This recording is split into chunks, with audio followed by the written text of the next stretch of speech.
Let's talk a little bit about the Murphy's Building lot in Blairsville. I'm sure there's a better name for it, and we can get that filled in as we talk to Josh Krug from the Indiana County Office of Planning and Development. Mr. David Janusek is with us as well from right down there in Blairsville. Gentlemen, good morning. Good morning. Good morning, Josh. Or Todd. And Josh. I'm not sure who I am all of a sudden. Our conversation. Hey, thanks for having us on. Brought to you by Marcus and Mack, a law firm representing injured people. Josh, let's start with you. This is the second meeting on this particular topic, isn't it?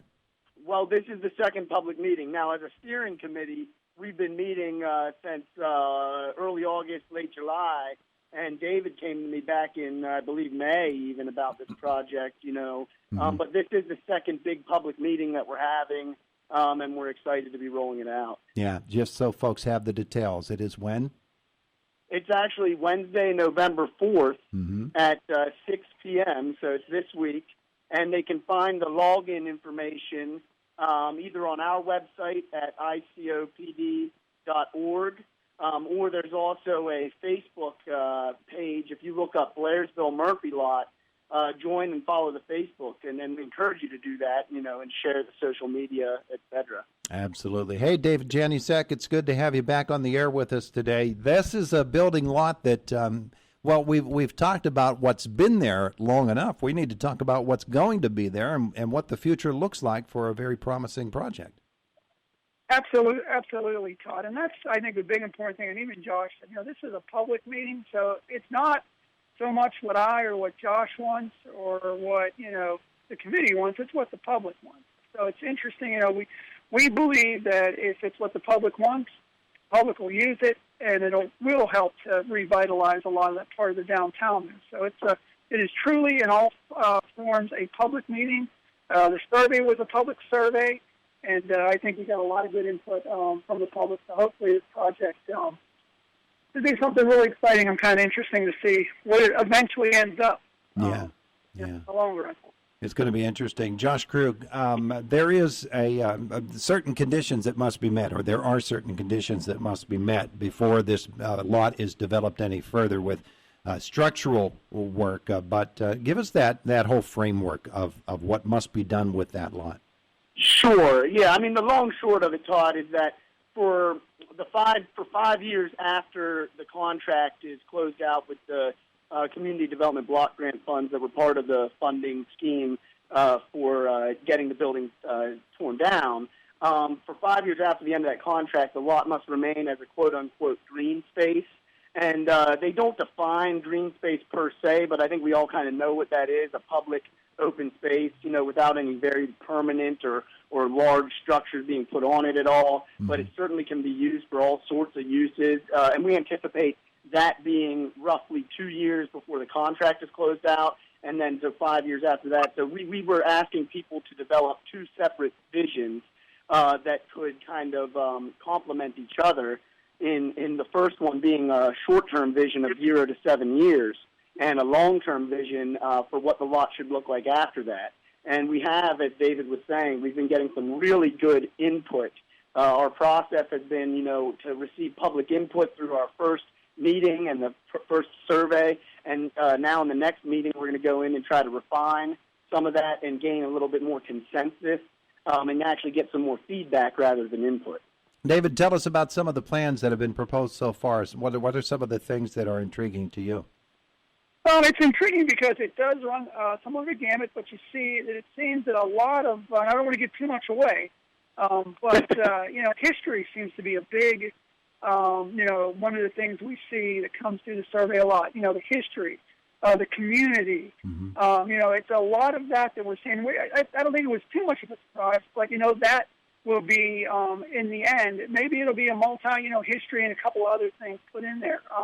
But it does seem, and I think Josh will agree, that history seems to be people in Blairsville. And some of the surveys also came from outside of Blairsville, and we still saw, history leading a lot of the topics on, what is that what's it going to look like? We don't know, but that may be a nice place to kind of go and hang out and learn more about, what part Blairsville played in the region and in the county. Oh, yeah. Well, when you think of Blairsville's history and the the railroad history, the Underground Railroad history. There's two railroads that you could talk about right there. Right, and actually, believe it or not, Todd, we have seen those two words very prominent on the survey. It's both railroad history, canal, things that maybe people here know about, but maybe regionally more people need to know about. Yeah, absolutely. Josh, as you have helped with this process going through, we need to acknowledge Molly Sarver's been a big part of this. Absolutely. As well. What are some of the things that stand out from that first meeting? Sure. So yeah, you did mention Molly, who's a senior planner in the planning section here in our office. And we also have a couple student planners who have been helping out on this project. And, we're giving our technical support, so to speak, to the community of Blairsville and the Blairsville Community Development Authority as part of this project.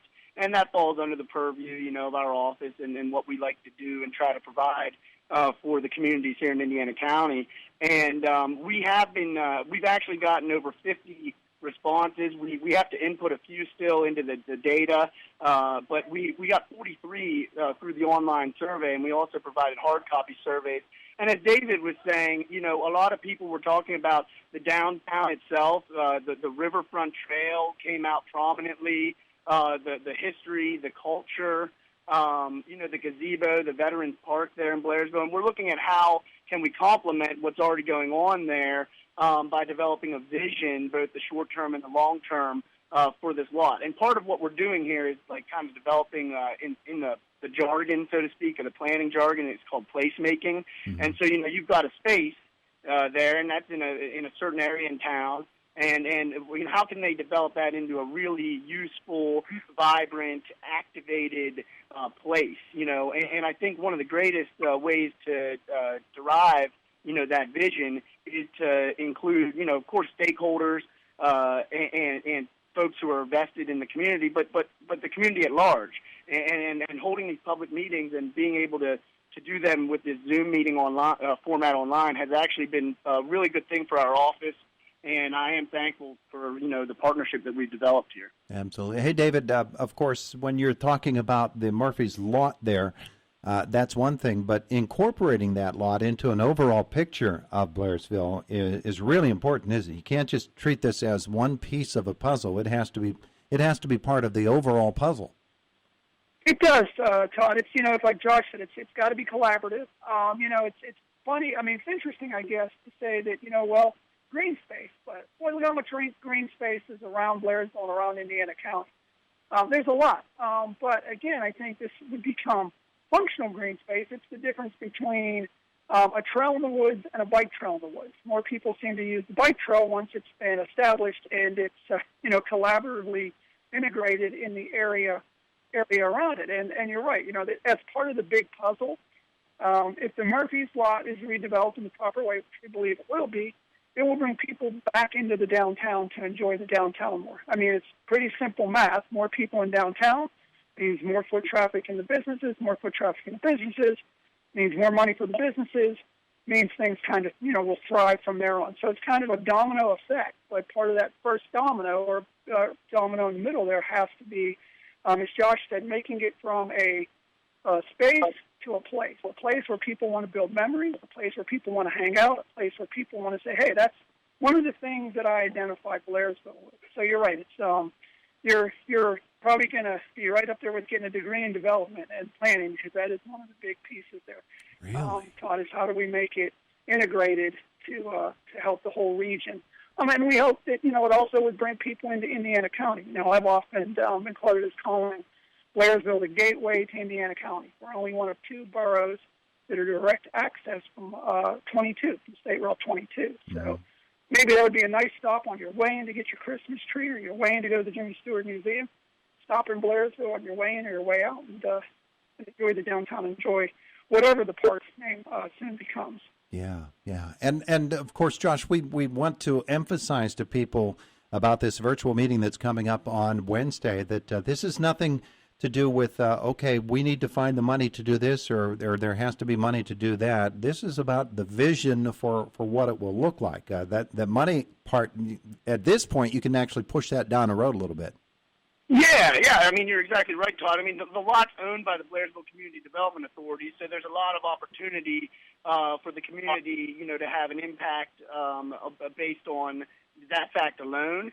But the fact that there's both a short-term and a long-term vision, being developed here too, gives it's really a fun thing to participate in. And the first meeting went really well. We had about 30 people on the call, and I want to emphasize that we're going to bring people up to speed by way of both the website and the Facebook, but also in our meeting. So don't feel shy. If you're thinking you may want to be a part of this project, there's opportunity to come on board now. And we've already gotten a lot of public input, and we're going to actually, like I said, be refining it. But I think that we've got a lot to work with, and I think that people will be really interested to see we actually use this ArcGIS Survey 123 program to develop the survey, and the output of the data and the analytics is really neat, and it does some word clouds and some really cool things that'll be visuals as part of the meeting. So I am encouraging folks to join on up and